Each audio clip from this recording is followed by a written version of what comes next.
Assalamu alaikum and hi friends, welcome to chellamtips. Friends, இன்னைக்கு வீடியோல நம்ம தோரம் பருப்பு வச்சு நம்ம சூப்பரான ஒரு மசால் வடை தான் இன்னைக்கு நம்ம ரெடி பண்ண போறோம்.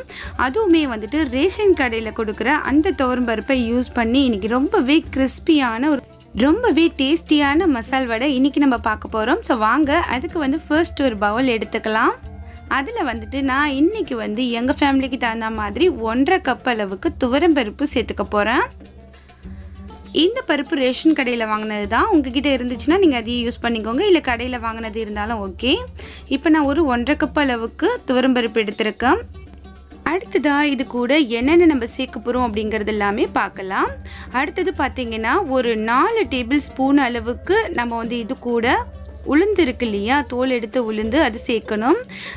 இது வந்துட்டு நான் வந்து 1/4 கப் அளவுக்கு சேர்த்துக்கிறேன். அடுத்ததாக இது கூட கடலைப்பருப்பு ஒரு 1/4 கப் அளவுக்கு சேர்த்துக்கிறேன்.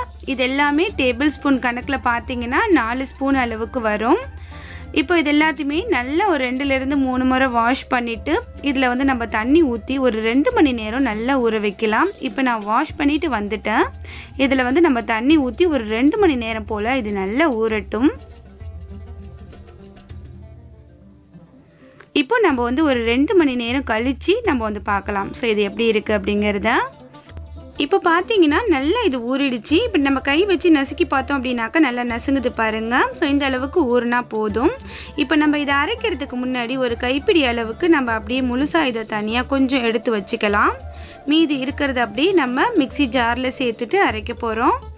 இது மாதிரி ஒரு மிக்சி ஜாரில் சேர்த்துக்கோங்க, தண்ணி இல்லாமல் சேர்த்துக்கோங்க. இப்போ எல்லாத்தையுமே சேர்த்தாச்சு. அடுத்ததாக இது கூட ஒரு 5-6 பல் வந்து பூண்டு சேர்த்துக்கோங்க. அடுத்து ஒரு டீஸ்பூன் அளவுக்கு நான் வந்துட்டு பெருஞ்சீரகம் சேர்த்துக்கிறேன். இப்போ எல்லாத்தையுமே சேர்த்து இந்த மாதிரி கொஞ்சம் கொரகொரப்பாக, ரொம்ப மையாக இல்லாமல் கொஞ்சம் கொரகொரப்பாக இது போல் அரைச்சி எடுத்துகிட்டு வந்துடுங்க. இப்படி நீங்கள் பிடிச்சிங்க அப்படின்னாக்கா பிடிக்கிற மாதிரி ஒரு கன்சிஸ்டன்சியில் இருக்குது பாருங்கள்.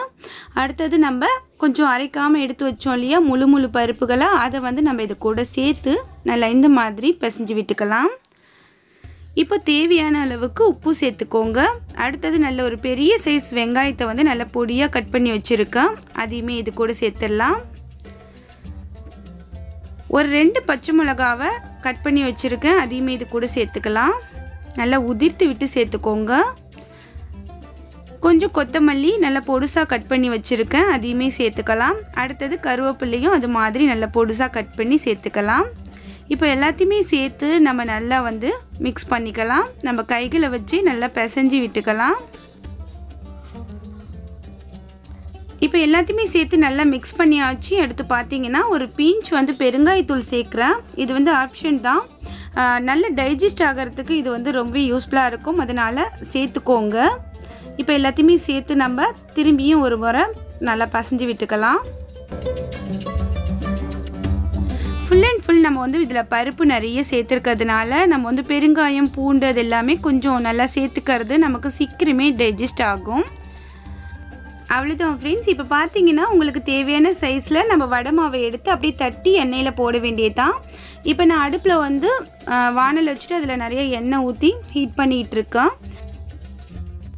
அடுப்போட ஃப்ளேமை வந்து மீடியமான ஃப்ளேமில் வச்சுக்கோங்க. அப்போ தான் உங்களுக்கு வடை வந்து நல்லா உள்ளுக்குள்ளேயுமே நல்லா குக் ஆகி மேலே வந்து நல்லா செவந்து கோல்டன் ப்ரௌன் கலரில் வரும். ஸோ இப்போ பார்த்தீங்கன்னா நான் வந்து வடையை தட்டி உள்ளே போட்டிருக்கேன். உங்களுக்கு தேவையான சைஸில் நீங்கள் வந்து தட்டி போடுங்க. ஸோ எப்படி தட்டி போட்டேன் அப்படிங்கிறதையுமே நான் வந்து காமிக்கிறேன் பிகினர்ஸ்க்காக. உங்களுக்கு தேவையான சைஸ் இந்த மாதிரி கையில் மாவு எடுத்து அதை கொஞ்சம் இப்படி உருட்டிட்டு, ஸோ இன்னொரு கையில் கொஞ்சம் ஈரமாக நீங்கள் வச்சுக்கோங்க. அந்த கையில் இந்த மாதிரி அப்படி தட்டி நீங்கள் வந்து வானலில் அப்படியே எடுத்து போட வேண்டியதுதான்.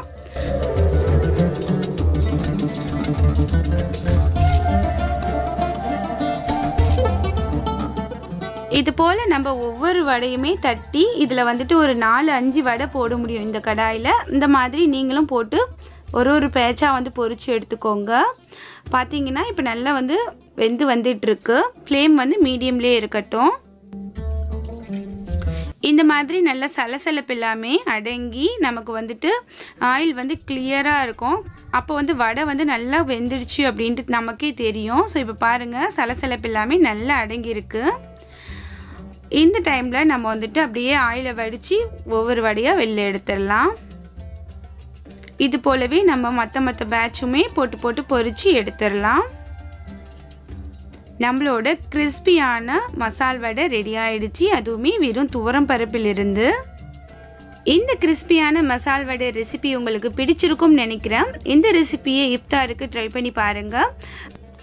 துவரம் பருப்பிலிருந்து ரொம்பவே டேஸ்டியான இந்த வடையை நீங்களும் செஞ்சு பார்த்துட்டு எப்படி இருந்துச்சு அப்படிங்கிற உங்களோட ஃபீட்பேக்கை மறக்காமல் வந்து கமெண்ட் செக்ஷனில் சொல்லுங்கள். அதுபோல் நீங்கள் இதை ட்ரை பண்ணிங்கன்னா ஒரு ஃபோட்டோ எடுத்து நம்மளோட chellamtips@gmail.com அப்படிங்கிற இமெயில் ஐடிக்கு என்னோட ஷேர் பண்ணிக்கோங்க. பார்க்கையில் எனக்கு ரொம்ப ஹாப்பியாக இருக்கும். ஸோ இந்த வீடியோ பிடிச்சிருந்துச்சுன்னா எப்பயும் போல் லைக்ஸ் கொடுங்க. உங்களோட ஃப்ரெண்ட்ஸ் அண்ட் ஃபேமிலி சர்க்கிளில் மறக்காமல் ஷேர் பண்ணிக்கோங்க. நம்ம சேனலை சப்ஸ்கிரைப் பண்ணாதவங்க சப்ஸ்கிரைப் பண்ணி வச்சுக்கோங்க. அடுத்த ஒரு இன்ட்ரெஸ்டிங்கான யூஸ்ஃபுல்லான கண்டென்ட்டோட உங்களை நான் சந்திக்கிறேன். அது வரைக்கும் thanks for watching. Bye.